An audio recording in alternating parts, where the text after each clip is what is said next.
How did you prepare for your matches? Like, what specific routines did you use? So my preparation, it really started with Renee Richards when I started working with her when she was my coach in '81 after the US Open, and it started with literally making a game plan for every single match. The night before, she would make notes, and we would get together, talk about the match.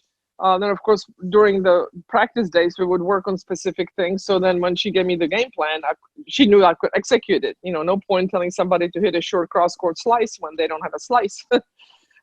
So you work in practices, you work on all the aspects of the game so that you know you can execute all those different game plans that you may have. And different players, there were many more different styles back then, as you know. So there were a lot of different game plans for people, backhands, forehands, two-handed, one-handed, coming to the net, not coming to the net, etc.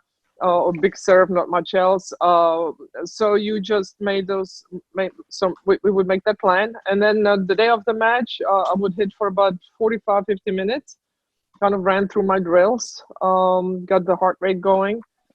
Then I would take a shower, eat something, and typically I like to finish about an hour and a half before the match should start.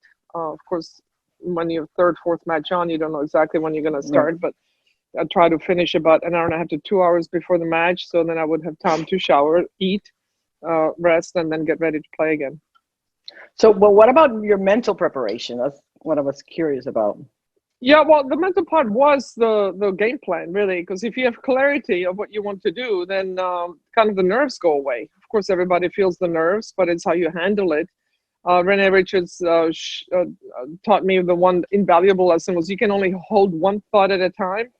And whenever you get negative, you just replace it with a positive thought. Whatever the negative thought is, you replace it with positive. Of course, the key is to realize that you are being negative. So you have to be aware. You have to be in the moment, and be able to then stop it and replace it. So that was the mental preparation. I did not do in as much mental as I did when Billie Jean was helping me from '89 to '94. And it became a bigger part of my preparation. My preparation really before that was mostly physical and technical, tactical. Mental, it's like with Mike Estep, he's like, okay, just think of yourself as an assassin. They're really cool, calm, and collected, but deadly in a nice way. It's really interesting because so you didn't do any meditation, visualization, like the most of the preparation that I did for matches, I would say was mental, and it's because I was not born with that talent of mental toughness. I was a wreck, as you know, I used to break 100 rackets a year. I was just a female macro, it was a disaster. So I did a lot of mental preparation, but it sounds like for you, it kind of came a little bit easier.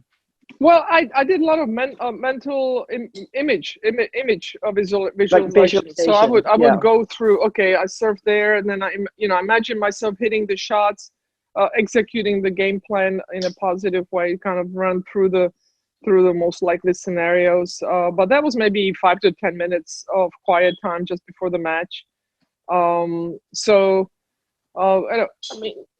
Different players presented different challenges. There was a player, Kathy Jordan. You remember Kathy Jordan? She was really fiery, really nice off the court, but a pain in the neck on the court, and really fiery, and just she was angry.